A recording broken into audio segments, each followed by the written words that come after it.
어제 17장 못 본 부분을 또 계속해서 보겠습니다. 17장 9절 다시 보겠습니다. 그들이 산에서 내려올 때에, 자 이제 이게 별거 아닌 것 같은데 좀 우리가 생각해 볼 말씀이 있습니다. 산에서 내려올 때, 자 그 앞에서 무슨 일이 있었죠? 변화산상에서 천국을 경험했습니다. 그 정말 그 짧은 순간이지만, 길지 않은 순간이지만 예수님이 모세와 엘리야를 만나 다 변형된 모습으로, 그러니까 어제도 말씀드렸지만 이 베드로가 자기 전공이 집 짓는 것도 아닌데 집까지 지었겠다라고 말을 하면서 초막셋을 지을 테니까 여기서 영원토록 삽시다 할 정도로 그만큼 좋았답니다. 무지무지하게 좋았던 겁니다. 왜? 우리도 그런 때가 있지 않습니까? 사실은 이게 우리가 예배 드리고 신앙 공동체 생활을 할 때 이런 일이 계속 일어나야 되는데 그렇지는 않지만, 그래도 우리가 예배를 드리고 찬양을 하고 말씀을 듣고 어떨 때 기도할 때 성도의 교제를 할 때, 야, 이런 것들이 확장되는 것이 천국이구나라는 그런 생각을 느낄 때가 있습니다. 그죠? 너무너무 좋죠. 그러나 우리 삶, 이 땅에서 사는 우리 삶의 장소는 그곳이 아닙니다. 산 아래로 내려와야 되는 거죠. 그죠? 그래서 9절에 그들이 산에서 내려올 때에, 자 내려옵니다. 이제 요 내려오는 이야기 사건으로 보면은 바로 14절로 그대로 이어집니다. 일단 요거를, 그러니까 요 내려오는 사건을 그대로 이어지기 전에 산에서 내려오면서 했던 예수님과 제자들과의 대화를 먼저 보고 산에서 내려오는 이제 그 동선을 따라서 한번 보겠습니다. 자, 내려올 때에 예수님께서 이렇게 말씀하십니다. 9절, 그들이 산에서 내려올 때에 예수께서 명하여 이르시되 인자가 죽은 자 가운데서 살아나기 전에는 본 것을 아무에게도 이르지 말라 하시니, 자 핵심은 오늘 이 산에서 본 것을 함부로 얘기하지 말라. 하나님의 어떤 특별한 예수님의 특별한 목적이 있어서 일단 그것을 얘기하지 말라 하시면서 또 무슨 얘기가 나옵니까? 인자가 죽은 자 가운데서 살아나기 전, 인자가 또 한 번 예수님께서 또 죽을 것이라고 말씀하시고 또 예수님께서 살아난다고 말씀하시는, 물론 고난과 죽음과 부활에서 고난은 지금 없지만은 어쨌든 예수님의 죽음과 부활에 대해서 또 얘기를 합니다.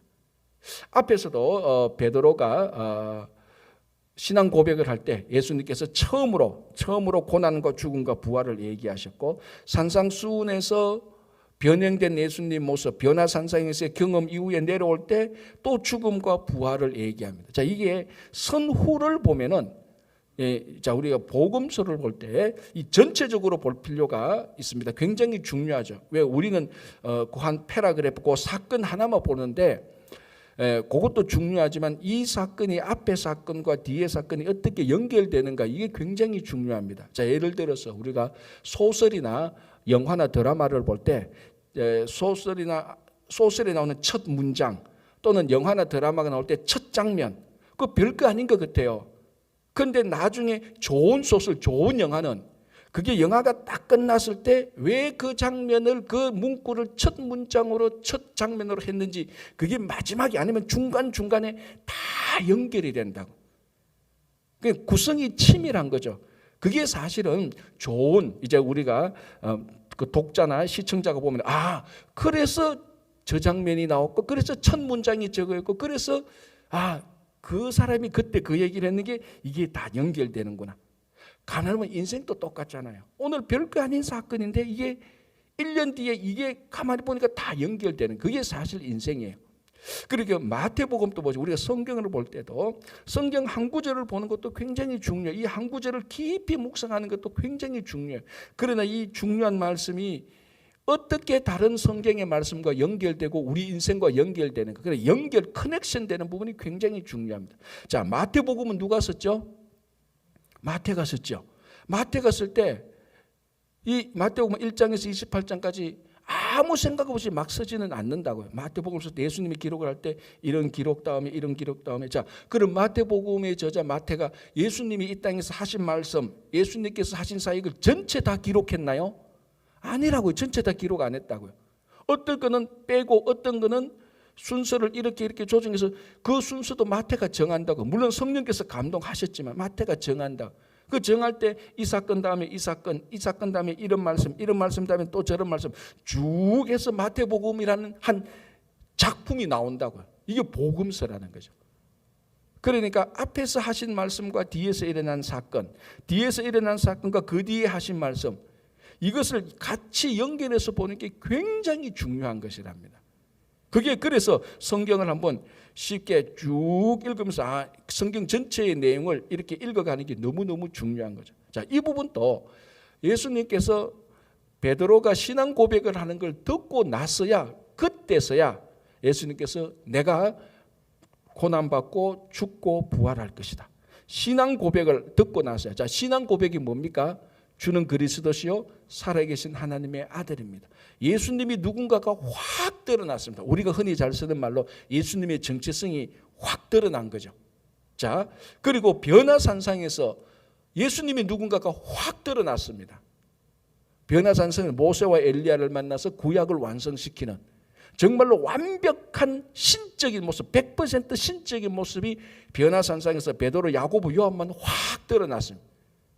그러니까 이게 뭔가 하면은 예수님이 고난받고 죽으시고 부활하신다는 것은 예수님의 정체성과 반드시 앞뒤로 연결된다는 겁니다. 무슨 말인가 하면은 더 중요한 것은 예수님은 고난과 죽음과 부활이 없으면 예수님이 아니라는 겁니다. 그래서 예수님이 드러날 때마다 예수님께서 완전 하나님의 아들로서 또는 이 땅에 오신 하나님의 모습으로 완전히 드러날 때, 쉽게 말하면 이 예수님이 고난과 죽음과 부활을 맞이할 것이다. 그러니까 예수님이 드러난 것과 고난과 죽음과 부활은 뗄래야 뗄 수가 없습니다. 똑같은 거예요. 똑같은 거예요. 자, 그래서 여기서 이제 고난이 빠졌습니다. 그 다음에 10절에 제자들이 물어 이르되 그러면 어찌하여 서기관들이 엘리야가 먼저 와야 하느냐 하니까 엘리야 얘기를 툭 꺼냅니다. 제자들이. 그제서야 이제 예수님께서 이 엘리야가 누군가를 말하는데 보십시오. 12절에 내가 너희에게 말하노니 엘리야가 이미 왔으되 사람들이 알지 못하고 임의대로 대우하였도다. 누구를 말하는 거죠? 세례 요한을 말하는 거예요. 엘리야가 이미 왔다. 그런데 사람이 임의대로 엘리야를 알아보지 못하고 자기 멋대로 했다. 예수님, 나도 이와 같이 대우를 받을 것이다. 즉 고난을 받을 것이다 라고 고난을 얘기하는 것이죠. 결국 예수님께서 변화산상에서 누군가가 확실히 드러나면서 그 다음에 반드시 이어지는 것은 고난과 죽음과 부활입니다. 그러니까 우리가 예수님을 생각할 때 예수님이 받으신 고난, 예수님이 받으신 죽음, 예수님이 다시 모든 승리를 하신 부활, 이거를 떼고 예수님을 생각한다는 것은 지극히 일부분만 생각하고 일부분만 생각하는 것은 잘 이해하지 못한다는 것입니다. 자, 그래서 예수님께서도 뭐라고 말합니까? 세례 요한이 고난 받은 것처럼 나도 고난을 받아야 된다. 자, 지금 제가 무슨 얘기를 계속 하려고 하는가 하면은 우리 신앙의 정체성은 예수님에게 있습니다. 그죠? 우리는 참 이 기독교가 다른 종교하고 특이한 게 우리는 한 인물을 딱 지정해가지고 그 인물에 우리 삶 전체를 다 건 거예요. 예수 그리스도에 우리 삶 전체를 다 거는 거예요. 그게 우리 기독교 신앙. 그래서 우리의 평생의 목적은 예수님을 닮아가는 겁니다. 그래서 우리 지난주에 로마서 말씀을 볼 때도 하나님께서 우리를 예정하신 목적이 뭐라고 그랬죠? 그렇죠. 제가 뭐 일주일이나 됐으니까 또 일주일 된 걸 기억하는 사람이 요즘은 이상해요. 그죠? 사실은 그의 아들의 형상을 본받게 하기 위하여 미리 정하사. 이게 우리가 교리적인 용어로 말하면 성화다 그랬습니다. 우리 성화는 부처를 담는 것도 아니고 유명한 이순신 장군도 담는 게 우리 신앙의 목적은 아니에요. 우리 신앙은 예수 그리스도 그분을 닮아가는 거예요. 그래서 예수님께서 무슨 말씀을 하셨는지, 예수님께서 어떤 삶을 살았는지, 예수님께서 필수적으로 어떤 경험을 하셨는지 그거를 보고 우리도 따라가는 거예요. 그래서 세상 사람들은 우리 보고 줏대 없다 그래도 우리는 어떻게 되려면 줏대 없다는 소리에 상처받으면 안 됩니다. 우리는 사실 줏대 없이 사는 거 맞아요. 우리 예수님을 닮는 거니까. 사실 예수님을 똑같이 모방하는 거니까. 그분의 말씀, 그분의 생각, 그분의 감정, 그분이 경험하신 거, 그거 우리가 담는 겁니다. 그런데 그거는 안 닮았으면 좋겠다는 게 좀 있어요. 그게 고난이에요, 고난. 자, 교회 다니는 모든 성도들이 그래도 최소한 새벽기도 정도 나오는 성도면은 내가 예수님을 닮았으면 좋겠다라는 그런 마음은 다 있습니다. 여러분, 예수님을 가장 빨리 닮는 모습이 뭔 줄 압니까? 빨리 고난 받으면 돼요. 근데 이 고난이라고 말을 하니까, 말을 들을 때 고난이라고 말하니까 나도 한번 해봐야지. 근데 고난을 당하면은 이 진짜 이 기분 더러워요. 고난 당하면 진짜 기분 더러워요. 특별히 신앙적인 고난을 당하면요, 참 기분 더러워요. 그렇기 때문에 고난이에요. 그렇잖아요. 고난 받는데 기분이 좋으면 그게 고난이 아니지. 고난이 받으면 별 생각이 다 나요. 이게 진짜인지 가짜인지, 내만 고난 당하는 것 같고, 내한테 고난 준 모든 인간들은 다 사탄 같기도 하고. 안 당해봐서 모릅니까, 여러분? 다 당해봤잖아요. 우리 다 알잖아요. 그러니까 우리가 예수를 닮기 위해서 고난이 오는 것은 우리를 파괴하기 위한 것이 아니라는 거예요. 그 고난이 크면 클수록 우리는 예수를 닮아가는 확률이 훨씬 더 근접하게 됩니다. 그래서 예수님처럼 진짜 십자가에 달려 죽으면 예수님처럼 되는 거예요. 문제는 그걸 안 하고 싶다는 말이죠. 말로는 그렇게 예수님의 고난 주님을 닮고 싶은데, 실제로 고난이 딱 닥치면은 그 때문에 생각이 바뀌어요. 이게 예수님을 닮게 하는 고난이 아니고 쓸데없이 내가 억울하게 배신당하는 그런 생각으로 바뀌는 거예요, 사람들이. 자, 예수님께서 지금 제자들이 예수님이 베드로를 통해서 예수님이 누군가가 확 드러나는 순간부터 예수님은 계속해서 고난받을 것이라고 얘기합니다. 어떻게 보면은 드라마상으로 보면 제자들의 마음을 이제 미리 준비시키는 겁니다. 내가 고난받는다. 내가 실제로 고난받고 죽을 때 너희들 놀라지 말라. 계속해서 지금 3차, 4차적으로 요 뒤에 보면 또 얘기합니다. 그래서 우리들이 성도가 예수님을 닮는데 고난은 필수 요소입니다. 고난을 도망가지 마십시오. 고난은 그 속에 있을 때 기분도 더럽고 별 생각이 다 나고 손해도 보고 억울도 하고, 그러나 그 고난에서 벗어날 때 정말 예수님을 닮아가는 거. 여기에 가장 전형적인 사람이 우리 고난의 대명사 욥 아닙니까? 뭐 욥만 그렇습니까? 아브라함부터 모든 성도들을 보십시오. 믿음의 선진들을 한번 보십시오. 구약에 나타난 믿음의 선진들. 고난 없이 그 믿음의 선진들이 된 사람이 있는가? 아무도 없습니다. 아브라함, 이삭, 야곱, 요셉, 다니엘, 에스더 전부 다 우리가 받는 고난하고는 비교가 안 돼요. 우리는 누구한테 좀 나쁜 소리 듣고 내가 교회를 열심히 하는데 못 알아주는구나. 어떨 때는 오해도 받고 할 때 고난이지만, 믿음의 선진들은 이런 거는 고난 축에도 끼지 않는 거예요. 뭐가 고난입니까? 칼로 자기를 죽이는 고난. 진짜로 지금 전 지구상에서 막 극단적인 고난을 당하는 그런 고난을 당하는, 그런 고난 한 번만 당하면요, 신앙이 1레벨을 있다가 갑자기 8레벨, 9레벨로 쑥 올라가요. 이게 없으니까 평생 세월은 됐는데 레벨은 1과 2밖에 안 머물어. 우리 애들 게임하는 거 가만히 보면요, 애들 게임하는 것도 배울 게 있어요. 게임 자체를 배우려는 게 아니고 애들 게임하면 게임 자기 레벨을 올리려고요, 게임 레벨을 올리려고 별짓을 다 해요. 그래서 게임의 고수가 되려고요, 그 안에 돈도 어떻게 투자해서 돈도 전해주고 별짓을 다 해요. 게임 레벨을 올리려고, 게임의 고수가 되려고 자기의 모든 것을 다 해요. 그래서 가만히 보면 저게 우리 그 천국 비유에서 밭에 감추인 보화를 발견했다가 자기 재산을 다 팔아서 그 보화를 다시 사는 거하고 똑같더라고. 애들 보니까 게임의 고수가 되려고 레벨 올리니까 자기 바친 걸 다 해. 시간도 내고요, 친구도 안 만나고 게임만 해요. 돈 받아가 안에 인터넷으로 돈도 엮기도 하고 게임의 고수가 돼서 온갖 다 하는데, 우리는 진짜로 예수를 닮기 위해서 우리에게 닥쳐오는 고난을, 이거는 우리는 진짜로 힘들지만은 이거를 감당할 때에 예수님처럼 되는 겁니다. 그래서 그때부터 계속해서 예수님께서 고난에 대해서 얘기하는 겁니다. 자, 예수님의 동선을 따라갑시다. 자, 9절에 그들이 산에서 내려올 때에, 자, 14절 동선을 따라갑니다. 그들이 무리에게 산에서 내려옵니다. 그들이 무리에게 이르매, 자, 내려오니까 사람들이 있지 않습니까? 산 아래 사람이 예수께 와서 꾸렵다. 한 사람이 막 뛰어옵니다. 자기 아들이 귀신 들려서 그 간질로 심히 자꾸 넘어집니다. 그 발작이 이러니까 어떨 땐 그냥 일반적인 이런 데서 넘어지면, 카페 깔린 데서 넘어지면 그래도 좀 덜하지만, 이게 예고하고 넘어지는 게 아니잖아요. 발작이. 그러니까 옆에 물이 있고 불이 있어도 거기도 퍽퍽 넘어지니까 이 아버지가 견디지 못하는 거예요. 그런데 이 전후를 보니까 먼저 제자들에게 한번 갔어. 제자들에게 가서 당신이 그래도 저 예수의 제자들이니까 당신도 뭐 좀 할 줄, 그러니까 제자들이니까 완벽하지는 못하는 그래도 흉내도 낼 줄 아냐. 그래도 흉내는 낼 줄 알고 믿고 갔는데 아들을 데리고 왔는데 못 고쳐서. 그러니까 이 귀신 들린 아들의 아버지가 예수님께 나와서 자기 아들을 고쳐달라는 거예요. 자, 일단 동선을 따라서 가는 이 형국을 한번 보십시오. 방금 산 위에서는 뭡니까? 천국이었어. 천국. 산에 내려오니까 뭡니까? 지옥이야. 지옥. 귀신 들린 사람이 딱 내려오는데 귀신 들린 사람 고쳐달라고 데리고 오니, 자, 이게 우리들의 삶의 현장입니다.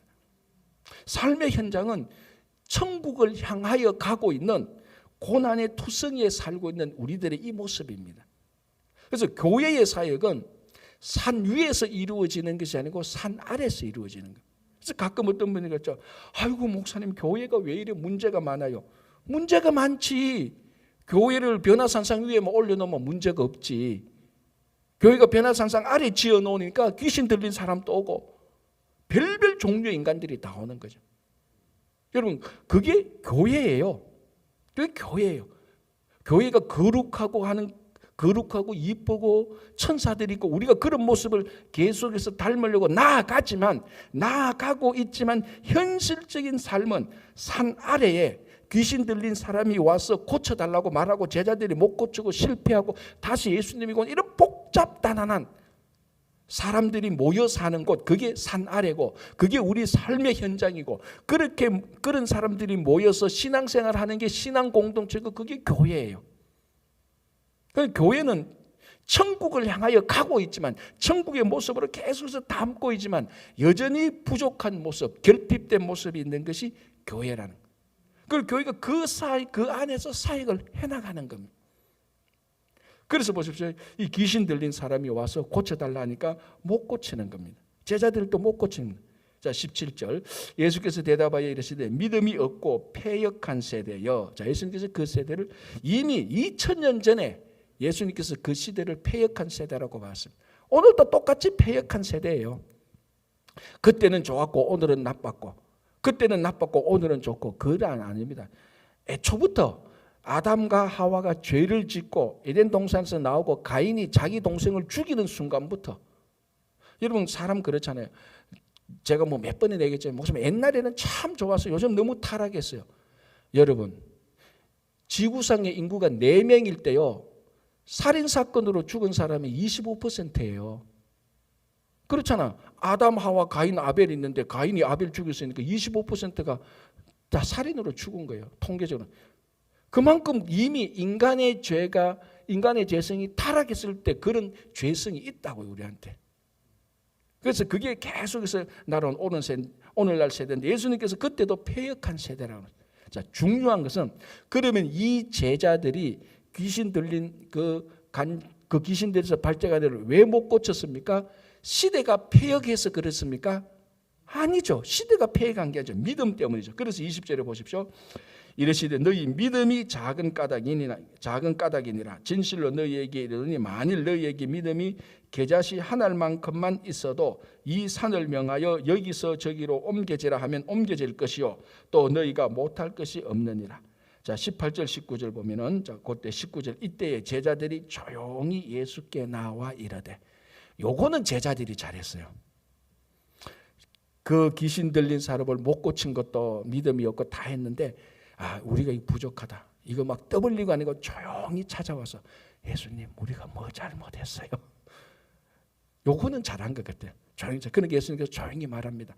너희 믿음이 적어서 그렇잖아. 시대가 뭐 나빠서 그러냐? 너희 믿음이 적어서 그렇지. 그렇게 말한 것 같아요.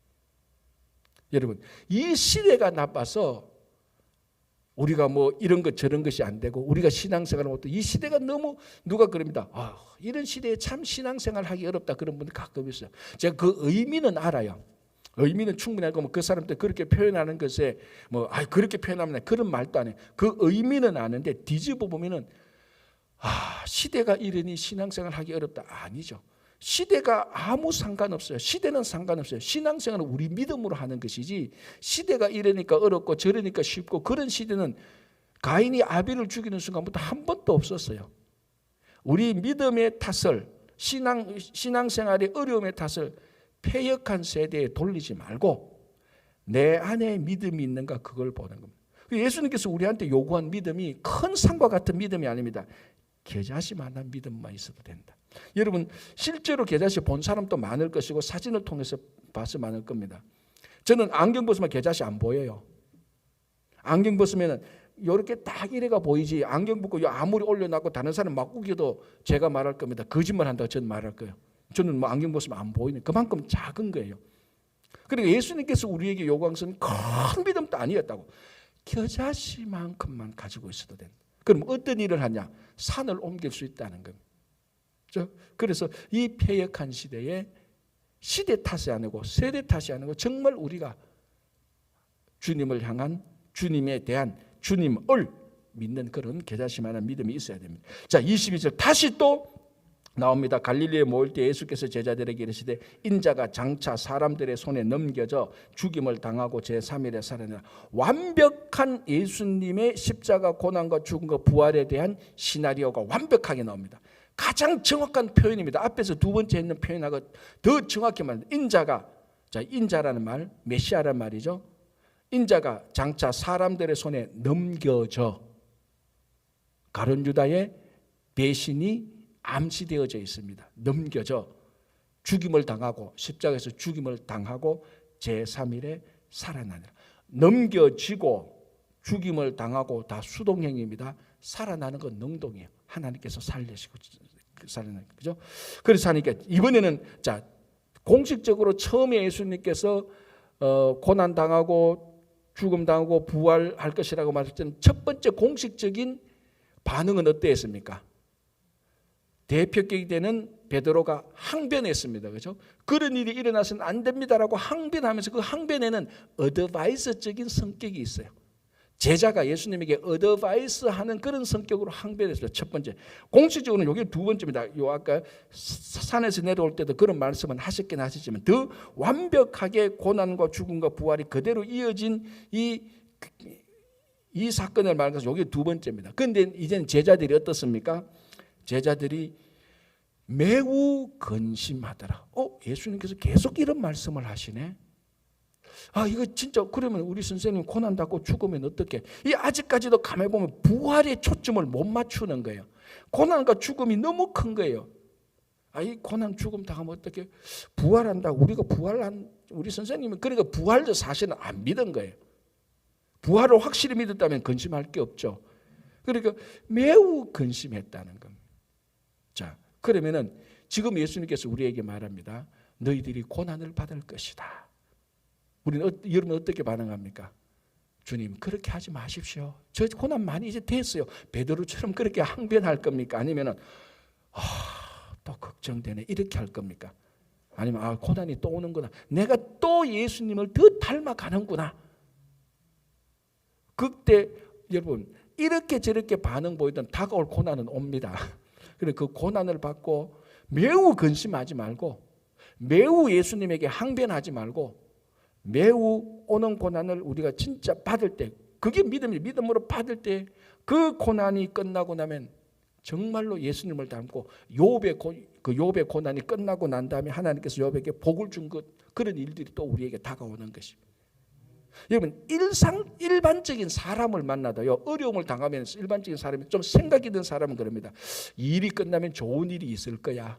예수 안 믿는 사람도 그렇게 확신을 가지고 위로를 삼고 가요. 예수 안 믿는 사람도. 근데 예수를 믿는 우리들이 고난 당할 때 매우 근심을 한다니까. 가만히 있을 때는 예수 안 믿는 사람하고 얘기해 보면요, 신앙은 예수를 믿지 않는데 말하고 패턴, 살아가는 패턴은 신앙적인 사람보다 더 신앙적으로 살아가는 것 같아요. 어려움이 닥치면, 목사님, 제가 잘 쓰는 말, 이게 또 다 복이 될 겁니다. 예수 안 믿는데도 그런 얘기를 해. 예수 믿는데도 어려움을 당하면 내가 이거 누구 때문에 당하고 말이지, 교회 다니까 내가 이렇게 됐다고. 예수 안 믿는 사람이 신앙적인 말을 하고 예수 믿는 사람이 더 엉망진창인 말을 한다. 참 우습죠, 그죠? 자, 그래서 우리가 예수님께서 말씀 고난을 당하고 죽임을 당하고 그리고 부활할 것이다. 그것을 보고 주님 우리에게 고난이 다가올 때 또 그 고난을 이걸 통해서 또 우리가 하는 내가 예수님을 닮고 또 욥처럼 되겠구나. 그렇게 우리가 진짜 우리가 신앙적으로 받아들여야 될 필요가 있는 겁니다. 자, 24절에서 27절 아주 아리까리한 성전세 문제. 이게 이제 사람들한테 좀 헷갈리는데요. 자, 가브나움에 이르니 반세기를 받는 자들이 베드로에게 나와 이르되 너의 선생은 반세기를 내지 아니하느냐. 자, 여기서 반세기는 뭔가 하면 성전세입니다. 20세 이상 된 유대인 남자는 반드시 성전세를 내야 됩니다. 이거는 의무 조항입니다. 유대인 남자들에게 있어서는. 나라에 내는 세금은 아니지만 성전세입니다. 유대인들에게 성전은 뭐 자기 삶 자체니까. 그래서 유대인 20세 이상 유대인은 1년에 한 번 반세기를 성전세를 내야 됩니다. 자, 이 반세기는 얼마냐? 3데나리온이라고 생각하면 제일 적당하답니다. 3데나리온. 한 데나리온은 얼마죠? 노동자 하루 품삯이죠. 그러니까 노동자가 3일 일했는 것을 1년에 성전세로 내야 됩니다. 그럼 오늘날 뭐 우리가 좀 약간 한 사람이 200불, 300불 번다 합시다. 노동자가 요즘 뭐 물가도 많이 올랐고 뭐 노동력 구하기도 어려우니까 200불, 300불, 250불 중간에 250불 합시다. 그러면 반세기는 750불 정도예요. 750불을 성전세로 냈는데 예수님께서 안 냈단 말이죠. 왜 안 냈을까? 가만히 보면 나와요.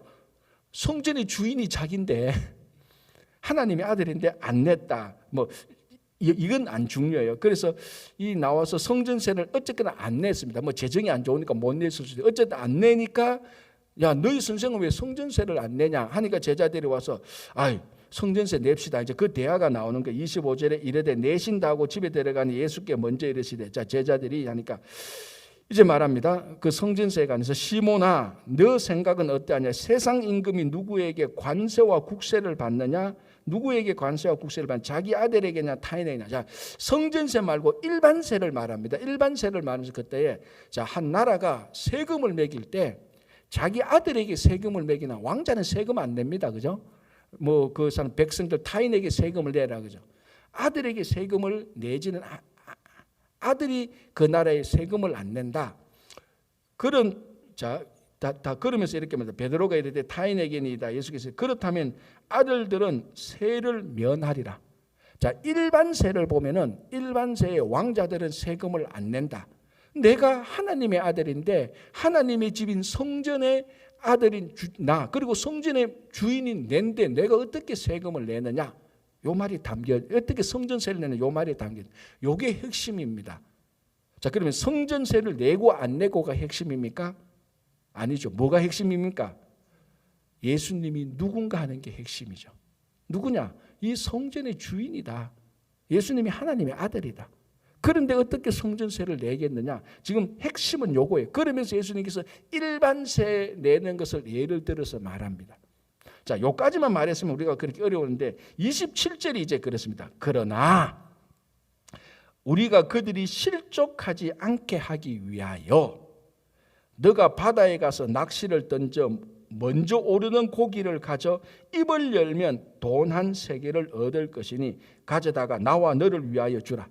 그럼 너 가서 지금 물고기 한 마리 잡아 올려봐라. 그러면 한 세겔이 있을 것이다. 성전세가 반 세겔이니까 그거 가서 네 거하고 내 거하고 같이 내라라고 말합니다. 이게 무슨 말이냐 보면은 이게 이제 그 당시 배경을 이해해야 예수님이 베드로에게 한 이 말이 이해가 돼요. 자, 우리 여러분 갈릴리 가면 흔히 말하는 베드로 물고기라는 게 있습니다. 그 무시타라는 물고기인데 이 물고기가 어떤 특징이 있는가 하면은 이 물고기는 물고기 새끼 그냥 알을 부화하기 전에는 알이 낳고 조그만 새끼들은 그 물고기 새끼 조그만한데 그것을 이 무시타 베드로 물고기는 자기 새끼들을 어디에서 케어하는가 하면은 입안에 넣어서 케어해요. 물고기 아주 특징이에요. 아주 적은 물고기 입안에 이 어미가 입안에 그걸 물고 있습니다. 입안에 가득 채우고 있습니다. 그런데 이제 그러면은 그 있는 물고기 자꾸 커지잖아요. 커지면 어떡합니까? 뱉어내야 되잖아요. 그리고 입안에 있는 작은 새끼들이 커지면은 이 물고기 입안에서 다 뱉어냅니다. 그럼 입안이 가득 찼던 게 어떻게 허하잖아요. 허해서 어떡합니까? 이 물고기가 바다 밑에 들어가서 그 갈릴리 호수나 이런 데 밑에 들어가서 바닥에 들어가서 반짝이나 이런 것은 아무거나 덥석 이런 걸 입에 가득 넣고 있어요. 새끼를 다 방출했으니까 입이 허하니까. 우리 그렇잖아요. 배부르다가 허하면 물 먹는 것처럼 아무거나 먹는 것처럼 바닥에 들어가서 뭐 이런 것처럼 다 반짝이는 이런 걸 먹어요. 그래서 가끔 물고기를 잡아서 보면 입을 열면은 반지 같은 것도 나오고 동전 같은 것도 나왔대요. 그때. 지금 그걸 말하고 있는 겁니다. 야, 너 가서 무시타 한 마리 잡아오라. 거기 열면은 그 물고기 입을 열면 돈 한 세겔이 나올 것이다 하는 게 그 배경에서 말한 겁니다. 그래서 이것이 물론 요거는 이제 제가 배경을 설명하고 요게 핵심이 아니고 핵심은 뭐랍니까? 내가 이 성전의 주인인데 다른 말로 뭐 아들 하나님의 아들인데 어떻게 성전세를 내느냐. 즉 예수님이 누군가 하는 게 핵심입니다. 예수님은 성전의 주인입니다. 교회의 머리 되시는 것이죠. 그죠? 자, 18장 이제 천국에서 큰 사람 나오죠. 1절 그때의 제자들이 예수께 나와 이르되 천국에서 누가 크니까. 자, 여기서 누가 크다는 말에 정확한 헬라어의 본뜻은 누가 중하냐, 누가 중요하냐, 누가 무거우냐 이 말입니다. 천국에서 누가 중요한 사람입니까? 뭐 크다는 말하고 같은 누가 중요합니까? 라고 말하니까 2절에 예수께서 한 어린아이를 불러 그들 가운데 세우시고 이르시되 진실로 너희에게 이르노니 너희가 돌이켜 어린아이들과 같이 되지 아니하면 결단코 천국에 들어가잖아. 자, 이제 시청각 교육을 합니다. 어린아이 딱 데리고 와서 진실로 너희들이 돌이켜 어린아이들과 같이 되지 아니하면. 자, 여기서 돌이켜라는 말은 무슨 뜻이겠죠? 이게 히브리어로 말하면은 슈브입니다. 슈브라가 그 슈브라는 말이 무슨 뜻이라고 얘기했죠? 회개죠, 회개. 구약 성경에 회개라는 말은 없다 그랬습니다. 슈브라는 말인데 돌아오라는 말입니다. 물론 이 마태복음은 헬라어로 적혀 있어요. 그러나 그 헬라어를 구약으로 번역하면은 슈브라에 해당하는 말입니다. 돌아와서, 즉 회개해서. 그러니까 예수님께서 어린아이를 불러서 너희들이 일단은 먼저 회개해라. 회개해서 이 어린아이와 같이 되면은 너희들이 그러니까 어린아이와 같이 되지 않으면 너희들이 지금 회개하지 않고 이 어린아이와 같이 되지 않으면 천국에서 누가 크냐 안 크냐는 둘째치고 천국 자체에 너희들은 일단 못 들어간다. 그게 3절 이 시대 진실로 너희에게 이르니 너희가 회개하고 이 어린아이들과 같이 되지 않으면 너희들은 절대로 천국에 들어가지 못한다. 여기 일단 예수님께서 선포하는 겁니다. 어린아이와 같이 되라. 뭐 그리고 난 다음에 천국에서 누가 큰지 우리가 한번 보자 이 말이에요. 자, 4절 그러므로 누구든지 이 어린아이와 같이 자기를 낮추는 사람이 천국에서도 큰 자다. 자, 여기서 낮춘다는 말 우리 다 아는 말입니다. 그죠? 뭐 모르는데 원래 요 단어의 뜻을 좀 더 구체적으로 살펴보면 원래 낮춘다는 말은 내려 누른다는 겁니다. 저는 가끔 이제 우리 주일학교 학부모들하고 애들하고 올 때요. 제가 안녕 이렇게 말하면 우리 여기서 자란 애들이 좀 인사 우리 말하면 배꼽 인사를 안 하잖아요. 좀 뻘쭘한 애들도 좀 있어. 목사님 가서 너 누구 왔냐 안녕 하면 애들이 멀뚱이를 봐요. 그러면 엄마가 어떡합니까? 목을 딱 눌러서 목사님 인사해야지 꽉 내려 눌러버려요. 그 집사님이 너무너무 웃었고 재밌어요. 그러니까 애가 예. 그러니까 야 목사님 인사하는데 너는 왜 가만히 있냐? 목 딱 눌러가 배꼽 인사 눌러버려요. 그게 내리 누르는 거예요. 그래서 내리 눌러서 인사하게 하는 자기를 낮추게 하는 거예요. 너무너무 재밌어요.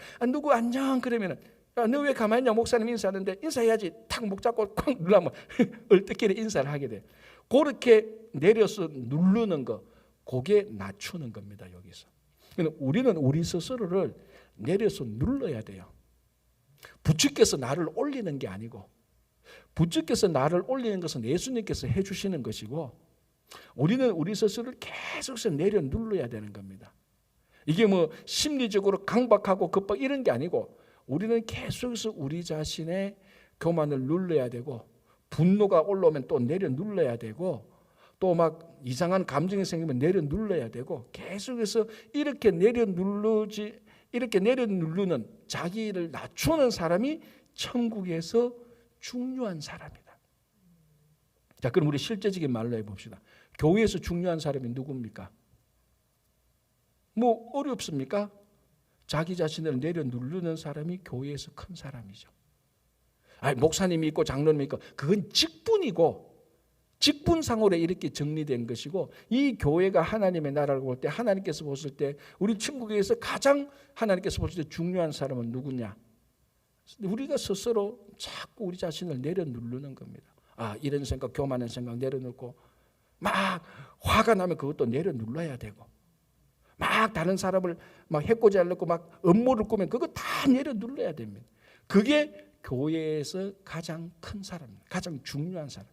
천국에서 가장 큰 사람처럼, 그죠? 자, 그러면은 또 누구든지 내 이름으로, 예수님의 이름으로 어린아이 하나를 영접하면 곧 나를 영접하는 한다. 자, 여기서 어린아이는, 여기서 이제 어린아이 앞에서 3절과 4절의 어린아이는 순수한 아이, 자기 욕심이 있거나 이런 어린아이가 아닌 진짜 순수하고 낮아지는 아이, 이런 걸 말한다. 어린아이면 여기 5절에서 어린아이는 아주 미천한 자를 말합니다. 그러니까 여러분, 이런 어린아이는 그 당시에 인구조사할 때 카운터도 안 했다니까 이거죠. 여자와 어린아이는 카운터도 안 합니다. 남자 20대 이상 남자만 카운트하는 거예요. 그러니까 이 어린아이 하나는 아무런 우리말로 하면 존재감이 없는 사람입니다.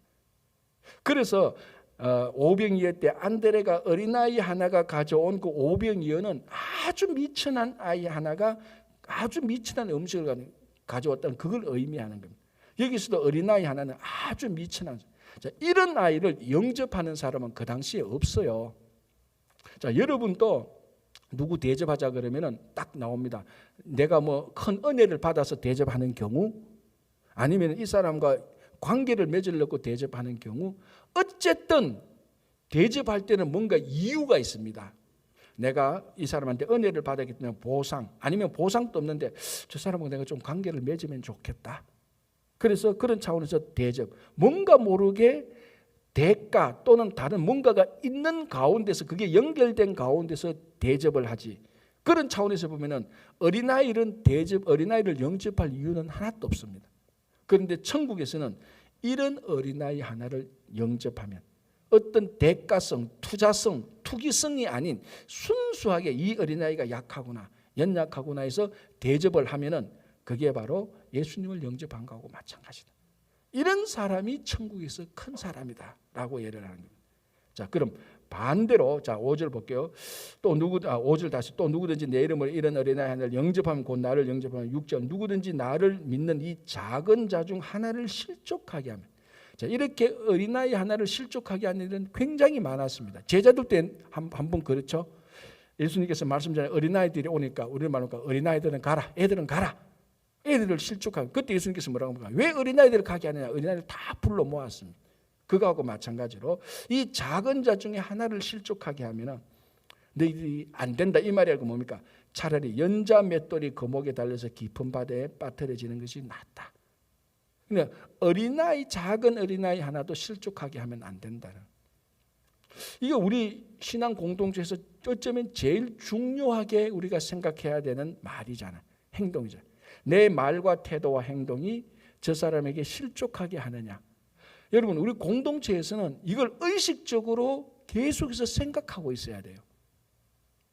그래서 가끔 어떤 사람은 생각 없이 말합니다. 순수하게 말하는 건 좋은데, 이제 그게 신앙이 성숙하면요, 순수에다가 배려가 들어가는 거예요. 여러분, 저는 생각합니다. 순수한 사람이 저는 성숙한 사람이라고 생각 안 해요. 저는 순수한 사람은 그냥 순수한 거예요. 어린아이와 같이 순수한 거예요. 그러나 성숙한 사람은 아니에요. 가끔 사람이, 목사님 저 사람은 순수해서 너무 좋아요. 좋아요. 저도 좋아요. 그러나 신앙의 연륜이 자라면은 거기에 타인을, 공동체를 생각하는 배려가 들어가야 돼요. 순수 플러스 배려가 들어가야 성숙이 되는 거예요. 많은 사람이 순수하다고만 해도 자기 신앙이 좋은 줄 아는데 천만에요. 그건 초심자 때 그런 거죠. 신앙이 연륜이 쌓이면은 순수 플러스 배려가 들어가야 그게 성숙인 거예요. 많은 사람이 순수함이 없고 또는 순수함이 없이 배려는 뭡니까? 그거는 늘 계산만 하는 거죠. 투자죠. 순수 없이 배려만 하는 건 투자예요, 사실은. 그러나 배려 없이 순수만 하는 것은 미성숙한 거예요. 그래서 순수에다가 배려해야 성숙이 됩니다. 그때에 다른 사람에게 실족지 않게 하는 거예요. 이게 공동체 생활이 제일 중요한 거죠. 어떤 사람은 그랬어요. 목사님 낳고 아무 별 생각 없이 말했습니다. 물론 그러면 압니다. 그게 그분의 잘못이 아니죠. 그분이 의도적인 잘못은 아니지만은 배려가 없이 순수하게 말했던 것 때문에 다른 사람은 실족하게 될 수가 있다는 겁니다. 그래서 이게 예수님은 작은 자 중에 하나를 실족하면 연자 맷돌을 빨아서 바다에 빠진다라고. 그게 우리가 공동체를 잘해요. 그래서 우리는 순수하게 그리고 공동체를 배려하는 차원일 때 그게 성숙한 공동체가 되는 겁니다. 자, 7절 실족하게 하는 일들이 있으므로 말미암아 세상에는 화가 있도다. 실족하게 하는 일이 없을 수는 없으나 실족하게 하는 그 사람에게는 화가 있다. 그러니까 이게 예수님도 뭘 일정하면 실족하게 하는 일이 생길 수가 있다는 겁니다. 사람이 사는데. 그죠? 자, 그래서 8절, 9절, 10절 보면은 그 실족하게 하는 너가 너 자신을 그러니까 나가 내 자신을 실족하게 할 수도 있습니다. 이제 그게 뭡니까? 만일 내 손이나 내 발이 너를 범죄하게 하거든 그걸 찍어버려라. 지금 아주 예수님은 레디컬하게 얘기하는 겁니다. 네 오른손이 범죄하면 오른손 찌르. 옛날에 왜 이런 말 했잖아요. 그 가끔 영화를 보면 그 뭡니까? 노름에 중독된 사람. 그래서 어떡합니까? 내 두 번 다시 이 손으로 노름 안 하겠다 어떡합니까? 손모가지를 잘라버리는 거예요. 이 손 때문에 노름을 안 돼. 손모가지를 잘라버린 경우도 있어요. 지금 그걸 말하는 거예요. 어떻게 보면은 만일 내 손이나 내 발이 너를 범죄하거든 찍어내버리라. 그래야 더 이상 도박 노름을 안 하는 것이지. 그래서 중독돼서 저 AC 애틀란타 시대에 가는 발목 다 잘라야 돼요. 그래야 천국까지. 지금 예수님께서 그거 말하는 게 다른 말 아니에요. 우리 여기 뉴욕 뉴저지 애틀란타 시대에 매일 돈만 생기면 그 중독돼가지고 그 중국 그 관광 여행자 이상한 거 타고 가가지고 거기서 밤새도록 일주일 버리는 거 다 돈 쓰고는 그거 발목까지 아킬레스건 다 잘라야 돼요. 그래야 그래서 인생이 올바르게 되는 게 낫지. 평생 그렇게 사는 것보다 평생 그렇게 사는 것보다 이게 낫지 않아요. 그게 지금 예수님께서 우리한테 하는 말하고 똑같은 거예요. 굉장히 레디컬한 거죠. 굉장히 과격하게 말합니다. 천국은 이렇게 해서 이루어지는 공동체라는 겁니다. 그죠? 그래서 오늘 우리가 볼 때, 자, 마지막으로 하면 돼. 10절, 3가 이 작은 자 중에 하나도 없인 여기지 말라. 너희에게 말하노니 그들의 천사들이 하늘에 계신 내 아버지의 얼굴을 항상 봅니다. 그러니 작은 자 중 하나도 없인 여기지 말라. 너희에게 말하노니 그들의 천사들이. 그러니까 이게 수호 천사 개념이 약간 있는 겁니다. 작은 아들, 업신당한 아이들의 천사들이 항상 하나님께 그 사연을 아랜다라고 이렇게 얘기하고 있습니다. 그래서 오늘 우리가 세상에서 큰 사람하고 천국에서 큰 사람은 완전히 다릅니다. 세상에서는 자기를 올리는 사람이 큰 사람이지만 천국에서는 낮추는 사람이 큰 사람. 우리 교회 공동체가 우리가 스스로 낮출 때 우리 교회가 전체적으로 다 올라가게 되고 정말 좋은 천국 교회 공동체가 되기를 바랍니다. 기도하겠습니다. 하나님 감사합니다. 오늘 또 하루를 시작합니다. 또 이번 한 주간에 마무리를 하는 오늘 하루입니다. 주님, 오늘 이번 한 주간에 오늘 하루를 통해서 잘 마무리하고 또 오늘 하루를 통하여서 내일 거룩하고 복된 주일을 잘 준비할 수 있도록 도와주시옵소서. 지금 특별히 우리 가운데 몸이 연약하신 우리 또 김영만 장로님, 또 아버지 이창근 집사님, 주님께서 꼭 지켜주시고 오늘 또 회복시켜 주시고 또 치료 중에 싸우니 그 치료의 손길을 통해서도 회복시켜 주시옵소서. 또 여러 가지로 낙담하고 절망하고 또 일에 피곤한 모든 우리 성도님들 주님께서 용기와 위로와 격려를 더하여 주시옵소서. 우리 자녀들 주님께서 함께해 주시고 아직 코로나 팬데믹이 끝나지 않은 이 가운데서 우리 주님께서 불꽃 같은 눈동자로 한 명 한 명 살펴주셔서 다 회복케 하여 주시옵소서. 감사하오며 특별히 올 한 해 잘 마무리하는 이번 달이 될 수 있도록 인도해 주시옵소서. 예수님 이름으로 기도하옵나이다. 아멘.